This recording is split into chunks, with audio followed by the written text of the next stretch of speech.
9 ফেব্রুয়ারি আমাদের মহিলা ডাক্তারদের প্রতিনিধি দল হাইকোর্টে যে চিফ জাস্টিস তার কাছে গিয়েছিলেন। সেই প্রতিনিধি দল ইতিমধ্যে ব্যাক করে এসেছেন। তারা জানিয়েছেন যে সেখানে ঠিক কী কথা হলো। সেখানে আমাদের যে স্মারকলিপি, সেই স্মারকলিপি জমা দেওয়া হয়েছে। চিফ জাস্টিসের যে সেক্রেটারি তার সাথে দীর্ঘক্ষণ আলোচনা হয়েছে এবং এই নিয়ে বক্তব্য রেখে খুব বক্তব্য দীর্ঘায়িত করে লাভ নেই। আমরা আমাদের মতো করে আমাদের যতটুকু সাধ্য সেখানে আইনি লড়াই বলুন, রাস্তার লড়াই বলুন, প্রত্যেকটা জায়গায় কিন্তু আমরা লড়াইগুলো চালাবো। আইনি লড়াইও যেমন চালাবো, ঠিক তেমনি আজকে রাজপথের যে লড়াই, আজকে 18টা মাস পেরোনোর পরেও এতগুলো মানুষ আজকে যে এখানে এসে উপস্থিত হয়েছেন। আজকে 9 ফেব্রুয়ারি, আজকে আমার জন্মদিনও বটে, কিন্তু সেই জায়গাটা আজকে আলাদা করে বলার জায়গা নেই। বলার জায়গা এই জায়গাটাই যে দুটো জন্মদিন পেরোলো 9ই আগস্টের পর, আর কত কত জন্মদিন এইভাবে পেরোবে যতদিন তার বাবা মা তাদের কথা আলাদা করে বলার কোনো জায়গা নেই। তারা প্রত্যেক দিন জুতোর সুতলা খুলিয়ে হাইকোর্টে যাচ্ছেন, দেখছেন লিস্টিং হচ্ছে 35 থেকে 36 বার গত নভেম্বর থেকে লিস্টিং হচ্ছে, কিন্তু কোনো হিয়ারিং হচ্ছে না। আজকে আমাদের পক্ষ থেকে সেই জায়গায় স্মারকলিপি দেওয়া হয়েছে। এবার দেখা যাক, আমাদের অবশ্যই মাননীয় যে কলকাতা হাইকোর্ট তার প্রতি পূর্ণ আস্থা রয়েছে, আস্থা আমাদের রাখতে হচ্ছে। কেননা আর কারোর প্রতি যদি আমরা আস্থা না রাখতে পারি তাহলে আমরা বিচার চাইবো কার কাছে? তো বিচার চাওয়ার জন্য আমরা আস্থা রাখছি এবং আমরা আশা রাখবো যে মাননীয় যে প্রধান বিচারপতি রয়েছেন তিনি আজকে আমাদের যে এই হতাশা বলুন, রাগ বলুন, সেই জায়গাটা ভালোভাবে বুঝবেন এবং ফাস্ট ট্র্যাকিং হবে, এক্সপেডিট হবে এবং অতি শীঘ্র এই মামলার শুনানিগুলো কিন্তু পরপর সুষ্ঠুভাবে হবে, এটা আমরা আশা করি। ইতিমধ্যে অভয়ার বাবা মা তারা আমাদের মধ্যে এসে উপস্থিত হয়েছেন।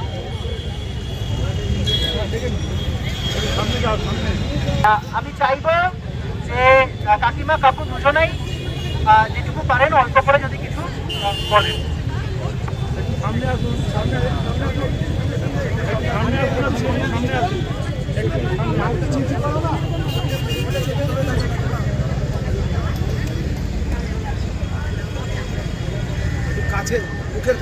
নমস্কার সবাইকে। এখানে আসার জন্য ধন্যবাদ বলবো না, আমার মনের অনেক ভালোবাসা, অনেক অভিনন্দন জানাবো। আজকে 9 ফেব্রুয়ারি আমার মেয়ের জন্মদিন, তার না থাকা 2 বছরের জন্মদিন। এবছর তার 33তম জন্মদিন হতো থাকলে দুর্ভাগ্যবশত আমরা তাকে হারিয়ে ফেলেছি।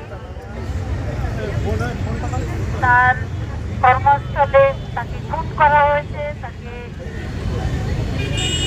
নির্মমভাবে খুন করা হয়েছে, কিন্তু আমরা এখনো বিচার পাইনি। এই যে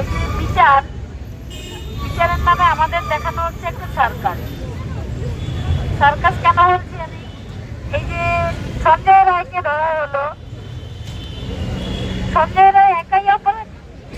পুলিশ যেখানে থেমেছিল, সিবিআই ঠিক সেখানে গিয়েই থেমে রয়েছে, কিছুই কাজ হচ্ছে না। আমরা সুপ্রিম কোর্ট সহমত নিয়ে নিয়েছিল মামলাটা, সেখান থেকে ছেড়ে দেওয়ার পরে প্রায় 1 বছর অতিবাহিত হয়ে গেল। আমরা কোর্টে যাই আসি, কিন্তু বিচারের মানে কিছুই হয় না। কি প্রহসনে আটকে গেছে এই বিচারটা? অনেকে বলবেন যে সঞ্জয়ের ফাঁসি হয়ে গেছে, সঞ্জয় রায়ের অ্যারেস্ট হয়েছে, সঞ্জয়ের কনভিক্ট হয়েছে, সে আজীবন সাজা প্রাপ্ত হয়েছে, আপনারা তো বিচার পেয়ে গেছেন, তাহলে আবার কেন? আমরা মনে করি না যে সঞ্জয় একাই অপরাধী, কারণ আমার মেয়ের গায়ে যে যত ইনজুরি ছিল সমস্তই তার মৃত্যুর আগে। কোনোদিন একার পক্ষে সম্ভব না এটা। সিবিআই বারবার আমাদের এটাই বোঝানোর চেষ্টা করছে যে সঞ্জয়ই আপনার মেয়েকে একা মেরেছে, আর আমরা এটা বিশ্বাস করছি না। আমাদের অনেক প্রমাণও রয়েছে যে সঞ্জয় একা কিছুতেই এটা ঘটাতে পারে না। এই জায়গাটাতেই আটকে রয়েছে বিচারটা এখনো। এই 1.5 বছর হয়ে গেল, 18 মাস অতিক্রম চূড়ান্ত। তাছাড়াও সেদিন 9 আগস্ট 2024 আমাদের সঙ্গে পুলিশ যে ব্যবহার করেছিল, হসপিটাল কর্তৃপক্ষ তো সাহায্য করেইনি, এমনকি আমার সে এখনো আমাদের কোনোদিন ফোন করেও যোগাযোগ করেনি, এমনকি কোনোদিন সাক্ষাৎ হয়। টিভিতেই একমাত্র তাকে আমি দেখেছি। আর আমার মেয়ে ডিপার্টমেন্টের স্টেট ডিপার্টমেন্টের যারা তার কর্মীজীবী ছিল, তাদের কাউকে কোথাও আপনারা দেখতে পাবেন না। কেন থাকে না তারা? তাদেরও তো সব থেকে আগে এগিয়ে আসার কথা, কিন্তু কোথাও আপনি তাদের দেখতে পাবেন না। সেদিন আর্জি করে একটা ওদের আমার মেয়ের ব্যাচের যে কনভোকেশনটা হয়েছে, সেখানে আমার মেয়ের একটা স্মারক তার বিপির কাছে তুলে দেওয়া হয়েছে। এটা দেখে আমি সত্যি খুব দুঃখ পেয়েছি। কেননা আমি তার মেয়েটাকে বলেছি, তার নাম আমার মনে নেই এখন, তাকে আমি বলছি, তোমরা আমার মেয়ের খুনির হাতে আমার মেয়ের স্মারকটা ধরিয়ে দিলে। আমি ওনাকে মনে করি যে উনি একজন খুনি। আজিকর হসপিটালের প্রিন্সিপাল সন্দীপ ঘোষ, তার ভিপি সুমিত রায় তফাদার এবং ডক্টর আমি আর বলি না অরুণাভ দত্ত চৌধুরী, এরা জানে না তার ডিপার্টমেন্টে একটা খুন হয়ে গেল। এটা আমি বিশ্বাস করি না। তাই আমি সেদিন খুব দুঃখ পেয়েছিলাম যে আমার মেয়ের স্মারকটা তার খুনির হাতেই তুলে দেওয়া হলো। কেন? আমাদের বাড়িতে এসে তোমরা দিয়ে যেতে পারতে, নাহলে আমরা গিয়ে নিয়ে আসতাম। কেন খুনির হাতে দিলে? তারপরেও যে এখানে একটা নৃশংস অত্যাচার হলো, একজনকে খুন করা হলো, সেখানে যে স্লিপেস্টারি রুমটা ভেঙে দেওয়া হলো, পাশের বাথরুমটা ভেঙে দেওয়া হলো, সেখানে এইচওডি অরুণাভ দত্ত চৌধুরী একটা চিঠি লিখলেন, ৩৯ জন পিজিটি সেখানে সাইন করে দিল। কেন সাইন করে দিল? সাইন করে দেওয়ার কারণটা কি? তারা তো বলতে পারতো যে এখানে একটা এরকম ক্রাইম ঘটেছে, এটা ভাঙা যাবে না, কিন্তু তারা কেউ বলেন। আর সেই রাতে আমার মেয়ের সঙ্গে যারা ছিল, পোস্টমর্টম রিপোর্ট বলছে 12টা থেকে 6টার মধ্যে আমার মেয়ের মৃত্যু হয়েছে। তাহলে 12টা থেকে 6টার মধ্যে আমার মেয়ের সাথে যারা ছিল, তারা যদি অ্যারেস্ট না হয়, তাহলে কি এই খুনের তকদিনারা হবে? হবে না তো। কিন্তু সেই জায়গাগুলো দেখাই হচ্ছে না। সে পুলিশ বলুন, সিবিআই বলুন, কেউ এই জায়গাগুলো দেখছে না। আমরা বারবার বলছি যে এগুলো না দেখলে তদন্ত কিভাবে এগোবে। সেই দিন যারা ডিউটি করছিল ভেতরে, তাদের 3 দিন ওখানে আটকে রাখা হয়েছিল। নার্স বলুন, মুরব্বী বলুন, তাদের 3 দিন বাইরে বেরোতে দেওয়া হয়নি এবং বাইরে থেকে কাউকে সেখানে যেতে দেওয়া হয়নি। কেননা ভেতরের খবর বেরিয়ে আসবে। কিন্তু খবর, এরকম একটা খবর তো চাপা থাকবে না, এটা তো বেরিয়ে আসবেই। আজ না হোক কাল বেরিয়ে আসবে। কিন্তু প্রশাসন, আমাদের স্বাস্থ্যমন্ত্রী, স্বাস্থ্য দপ্তর, তারা সবকিছু প্রমাণ লোপাট করতে চাইছে। যেমন ধরুন আমার মেয়ের ডেড বডি কত তাড়াতাড়ি দরকার, কি আমার মেয়ে তো চলেই গেছে, নেই আর। তখন তো আমাদের আর কোনো তাড়াহুড়া ছিল না। আমরা তো চেয়েছিলাম সেকেন্ড পোস্টমর্টম চাই। আমরা থানায় গিয়ে, টাটা থানায় গিয়ে বসেছিলাম। আর আমাদের এলাকার লোকাল কমিশনার, লোকাল এমএলএ, তারা আমার মেয়ের ডেড বডিটা নিয়ে আমার বাড়ির সামনে বেওয়ারিশ লাশের মতো ফেলে রেখেছিল।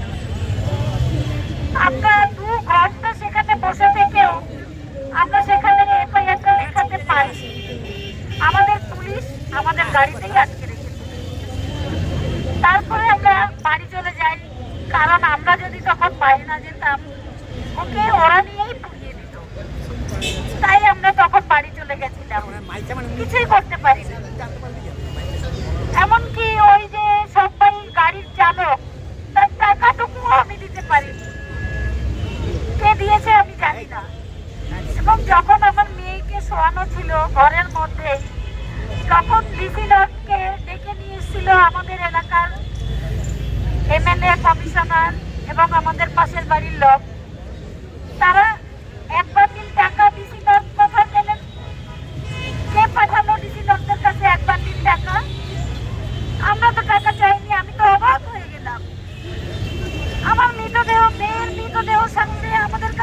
ছড়াচ্ছে, এটা কি?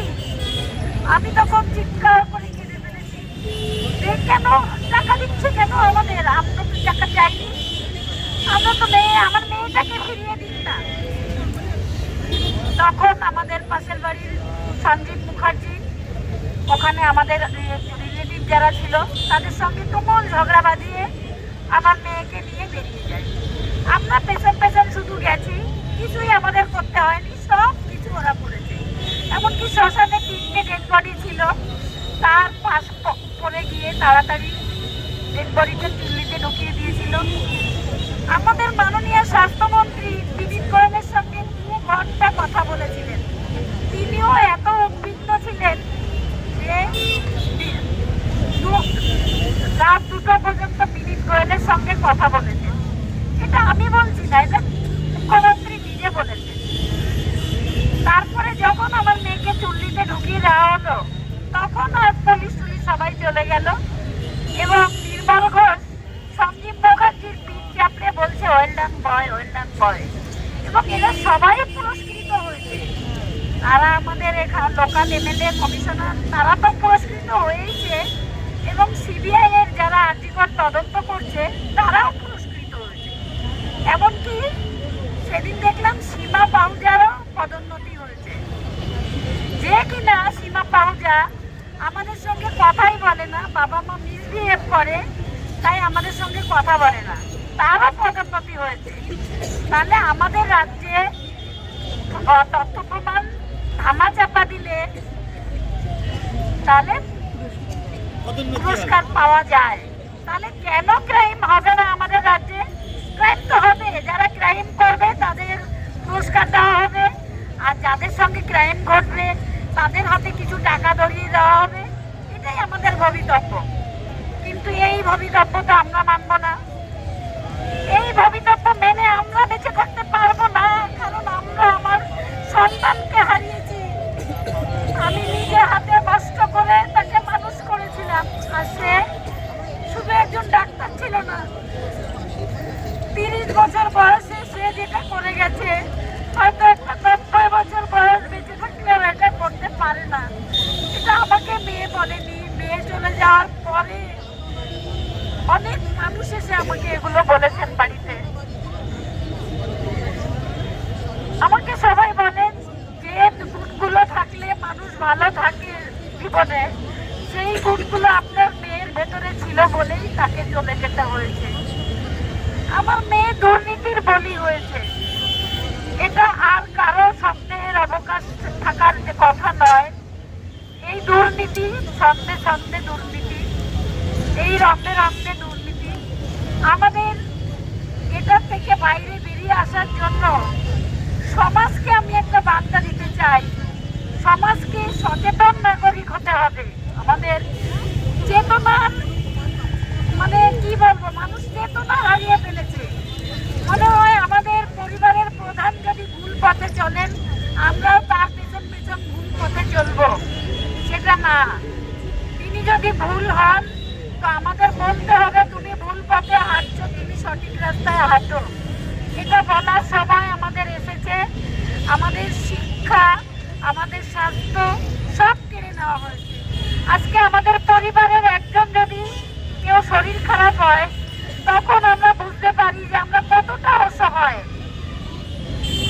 স্বাস্থ্য, শিক্ষা সব রাস্তায়, কিছুই নেই আমাদের। পরবর্তী প্রজন্মের জন্য আমরা কি রেখে যাব? আমরা জীবন যখন আছে তার মৃত্যুও আছে, আমরা কেউ চিরদিন বাঁচবো না। তবে ভবিষ্যৎ প্রজন্মের জন্য আমি একটা সুস্থ সমাজ রেখে যেতে চাই। আমার মেয়ে যতই বলি আর বাড়ি ফিরবে না, কোনোদিন সে আর আমাকে মা বলে ডাকবে না, কিন্তু পরবর্তী কোনো বাবা মা যেন এই দুর্নীতির শিকার না হয়, কোনো মেয়ে যেন তার স্বপ্ন পূরণ করতে গিয়ে এরকম না হয়। আমি সেটার জন্যই এই লড়াইটা চালিয়ে যাব যতদিন না আমি বিচার পাই। আপনারা ধৈর্য হারা হবেন না, হতাশ হবেন না। লড়াইটা আমাদের অনেক কঠিন, কিন্তু এই কঠিন লড়াইটাও আমরা লড়বো। ঠিক একদিন আমরা আশার আলো দেখতে পাবো। আর এই দুর্নীতির শিকড় আমরা উপড়ে ফেলতে পারবো। তাই আপনারা গণতান্ত্রিক অধিকার প্রয়োগ করার আগে একবার ভাববেন, এই চোর দুর্নীতিবাজ সরকার, তার প্রত্যেকটা দপ্তরে দপ্তরে দুর্নীতি, প্রত্যেকটা দপ্তরে দপ্তরে চোর। এমন কোন একটা দপ্তর আমরা খুঁজে বার করতে পারবো না যে সেই দপ্তরে চোর নেই। আর এই চোরের রানী আমাদের প্রধানমন্ত্রী, আমাদের মুখ্যমন্ত্রী মমতা ব্যানার্জি। এটা আমি সবসময় বলবো, প্রথম দিন থেকেই বলছিলাম। সেদিন আমরা দেখলাম আমাদের মাননীয়া কালো কোট পরে SIR এর জন্য গণতন্ত্র বাঁচান, বাংলা বাঁচান বলে সওয়াল করলেন।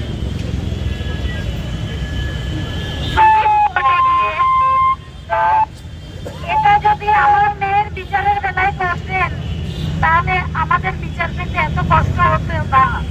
কিন্তু উনি প্রথম থেকেই চাননি যে আমার মেয়েটা বিচার পান। কেন চাননি? সেই নীতিটাকে দূর করে দেওয়া হয়েছে। তাই আমাদের চেতনাকে জাগ্রত করতে হবে, বিবেককে জাগ্রত করতে হবে। এই সমাজকে সুস্থ সামাজিক রূপ দিতে গেলে এটা খুব দরকার। সবাইকে এগিয়ে আসার আহ্বান আমি জানাবো। এই লড়াই আরো তীব্রতর করতে হবে। কোর্টের লড়াই যেমন লড়তে হবে, সাথে রাস্তার আন্দোলনও করতে হবে। সবাই সুস্থ থাকবেন, লড়াই করার বল নিয়ে রাস্তায় থাকবেন, আমাদের সাথে থাকবেন। আর আবার সেই একটাই কথা বলবো, নিজের বিবেক, নিজের চেতনা যেন হারিয়ে না যায়, এটা আমার সবাইকে বলার। যে দান দেন ভাতা এগুলোই আমরা যেন বিক্রি না হয়ে যাই, মনুষ্যত্ব যেন জেগে থাকে, এটাই আমি সমাজকে বলতে চাই। ধন্যবাদ।